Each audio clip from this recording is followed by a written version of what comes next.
بسم الله الرحمن الرحيم.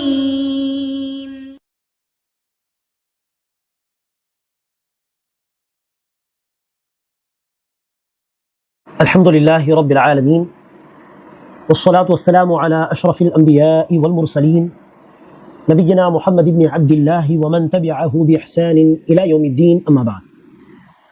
கணித்திற்குரிய சகோதர சகோதரிகளே, இந்த பதிவில் நாம் இன்ஷா அல்லாஹ் அல்லாஹ்விடம் பாவ மன்னிப்பு தேடக்கூடிய ஒரு வார்த்தையை, ஒரு துவாவை பார்க்க இருக்கிறோம்.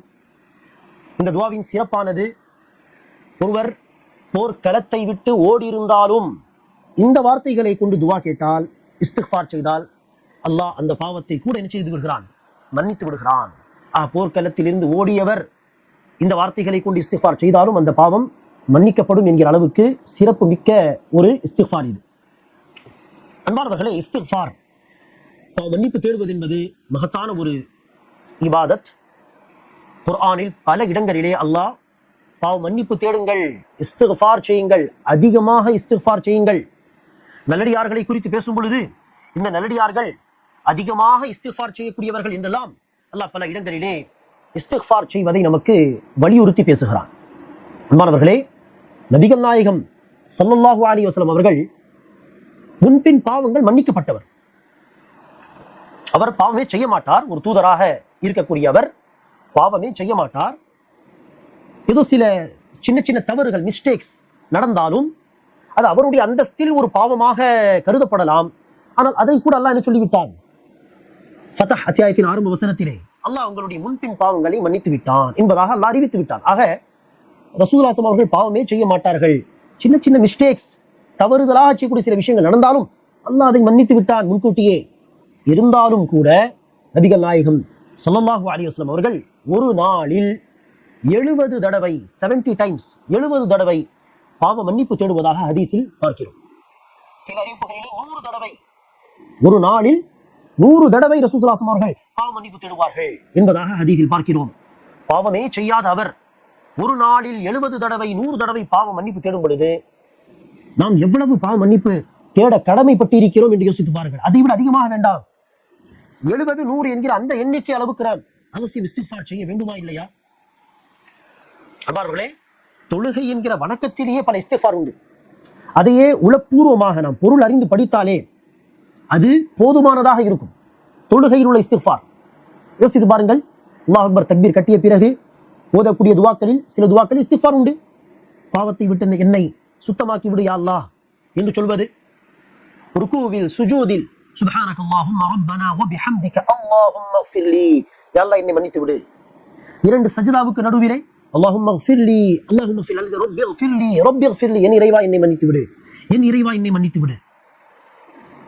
தஷஹுதுடைய துஆவிலும் நபிகள் நாயகம் ஸல்லல்லாஹு அலைஹி வஸல்லம் அவர்கள் அபூபக்கர் சித்திக் ரலியல்லாஹு அவர்களுக்கு சொல்லிக் கொடுத்த பிரார்த்தனை அல்லாஹும்ம இன்னி ظلمت نفسي ظلما كثيرا என்று ஆரம்பிக்கக்கூடிய பிரார்த்தனை. அதிலும் இஸ்திக்ஃபார். தொழுகை விட்டு சலாம் சொன்ன பிறகு அஸ்ஸலாமு அலைக்கும் வரஹ்மத்துல்லாஹ், அஸ்ஸலாமு அலைக்கும் வரஹ்மத்துல்லாஹ் சொன்ன பிறகு அஸ்தக்ஃபிருல்லாஹ், அஸ்தக்ஃபிருல்லாஹ், அஸ்தக்ஃபிருல்லாஹ். இவ்வாறாக தொழுகையில் பல இஸ்திக்ஃபார் உண்டு. இது அல்லாமலும் நாம் நினைச்ச வேண்டும். அஸ்தக்ஃபிருல்லாஹ், அஸ்தக்ஃபிருல்லாஹ் என்று பொருள் அறிந்து இந்த வார்த்தை கொண்டு அதிகமாக இஸ்திக்ஃபார் செய்யலாம். சய்யிதுல் இஸ்திக்ஃபார் அல்லாஹும்ம அன்த ரப்பி லா இலாஹ இல்லா அன்த ஹலக்தனி என்கிற அந்த துஆ இருக்கிறது. அதே வரிசையில் அன்பானவர்களே, சிறப்பு மிக்க இன்னொரு துஆ தான் இப்போது நாம் பார்க்கக்கூடிய இந்த துஆ. இந்த துஆவுடைய சிறப்பு என்ன? நபிகள் நாயகம் ஸல்லல்லாஹு அலைஹி வஸல்லம் அவர்கள் சொன்னார்கள், ஒருவர் போர்க்களத்திலிருந்து எதிரிகளை எதிர்கொள்ளாமல் விட்டவராக இருந்தாலும் அவர் இந்த துஆவை கொண்டு இஸ்திக்ஃபார் செய்தால் அல்லாஹ் அந்த பாவத்தையும் மன்னித்து விடுகிறான். போர்க்களத்தில் இருந்து ஓடி போவது என்பது பெரும் பாவங்களில் ஒன்று இல்லையா? நாம் எல்லோரும் கேள்விப்பட்ட ஹதீஸாக தான் இருக்கும். நபி ஸல்லல்லாஹு அலைஹி வஸல்லம் சொன்னார்கள், இஜ்தனிபு ஸபஅல் மூபிகாத், 7 சமூகத்தை அழித்தொழிக்கும், அழித்து நாசமாக்கும் பாவங்களை விட்டு எச்சரிக்கையாக இருங்கள். 7 பெரும் பாவங்கள் என்று ரசூல் அவர்கள் பட்டியல் போடுகிறார். முதலாவது ஷிர்க், இரண்டாவது சூனியம் செய்தல், மூன்றாவது கொலை செய்தல் ஒரு உயிரை, அடுத்து வட்டி சாப்பிடுவது, அனாதையுடைய பொருளாதாரத்தை அபகரித்து சாப்பிடுவது, களத்தை விட்டு புற முதுகு காட்டி ஓடுவது, ஏழாவதாக அப்பாவி பெண்கள் மீது அவதூறு சொல்வது, அவர்கள் விபச்சாரம் செய்ததாக. ஆக இந்த 7 பெரும் பாவங்களில் ஒரு பாவமாக இருக்கிறது. இருந்தாலும் இந்த வார்த்தைகளை கொண்டு அல்லாஹ்விடத்தில் மனம் வருந்தி தௌபா இஸ்திக்ஃபார் செய்தால் அல்லாஹ் மன்னித்து விடுகிறான் என்றால் எவ்வளவு சிறப்பு மிக்க வார்த்தைகள் இது. ஆனால் மீண்டும் அன்பானவர்களை, ஒவ்வொரு பதிவிலும் நாம் சொல்வது போல் வெறுமனே சடங்காக இந்த வார்த்தைகளை சொன்னால் பத்தாது.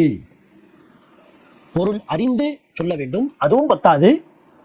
அந்த வார்த்தைகளுக்கு ஏற்ப நடக்க முயற்சி செய்யக்கூடியவர்களாக நாம் இருக்க வேண்டும். ஒரு பக்கம் பாவங்களை விட்டு விலகும் முயற்சியில் நாம் இருந்து கொண்டு இந்த துஆவை செய்தால் நிச்சயமாக அல்லாஹ் நம்முடைய பாவங்களை மன்னிப்பான். தௌஹீதில் உறுதியாக இருக்க முயற்சி செய்வதோடு, ஷிர்கில் போகாமல் இருந்து எச்சரிக்கையாக இருப்பதோடு, லா இலாஹ இல்லல்லாஹ் என்று சொன்னால் அதற்குரிய சிறப்புகள்.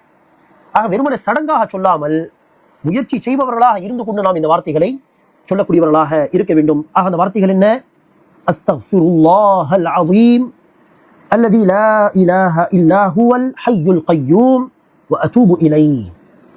அஸ்தக்ஃபிருல்லாஹல் அஸீம் அல்லதி லா இலாஹ இல்லா ஹுவல் ஹய்யுல் கய்யூம் வ அதூபு இலைஹி. அஸ்தக்ஃபிருல்லாஹல் அஸீம் அல்லதி லா இலாஹ இல்லா ஹுவல் ஹய்யுல் கய்யூம் வ அதூபு இலைஹி. அஸ்தக்ஃபிருல்லாஹல் அஸீம் அல்லதி லா இலாஹ இல்லா ஹு. அல்லாஹ்வை தவிர வணக்கத்திற்குரியவன் யாரும் இல்லை. இல்லா ஹுவ, அவனை தவிர வணக்கத்திற்குரியவன் யாரும் இல்லை. அப்படிப்பட்ட மகத்தான அல்லாஹ்விடம் நான் இஸ்திக்ஃபார் செய்கிறேன். அவன் எப்படிப்பட்டவன்? ஹுவல் ஹய்யுல் கய்யூம், எப்போதும் உயிரோடு இருப்பவன், நிரந்தரமாக.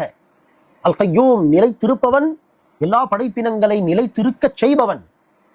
வ அதூபு இலைஹி, நான் அவனிடத்தில் தௌபா செய்கிறேன், அவன் பக்கம் மீள்கிறேன் என்கிற இந்த அருமையான பிரார்த்தனை, அற்புதமான இந்த துஆ. ஆக இதை நாம் மனப்பாடம் செய்து பொருள் அறிந்து இதை கொண்டு பாவ மன்னிப்பு தேடக்கூடியவர்களாக நாம் இருக்க வேண்டும். அல்லாஹ் சுப்ஹானஹு வ தஆலா நம் அனைவருக்கும் பாவங்களை தவிர்க்கக்கூடிய பாக்கியத்தை தருவானாக. மனிதன் என்கிற அடிப்படையில் மனோ இச்சை பின்பற்றி ஷைத்தான் அடிச்சுவடுகளை பின்பற்றி சில சமயம் சில பாவங்களை செய்துவிட்டால் தாமதமின்றி உடனே அல்லாஹ்வின் பக்கம் மீளக்கூடிய தௌபா இஸ்திக்ஃபாரில் ஈடுபடக்கூடிய பாக்கியத்தை அல்லாஹ் நமக்கு தருவானாக. ஆமீன். அஸ்ஸலாமு அலைக்கும் வரஹ்மத்துல்லாஹி வபரகாத்துஹு.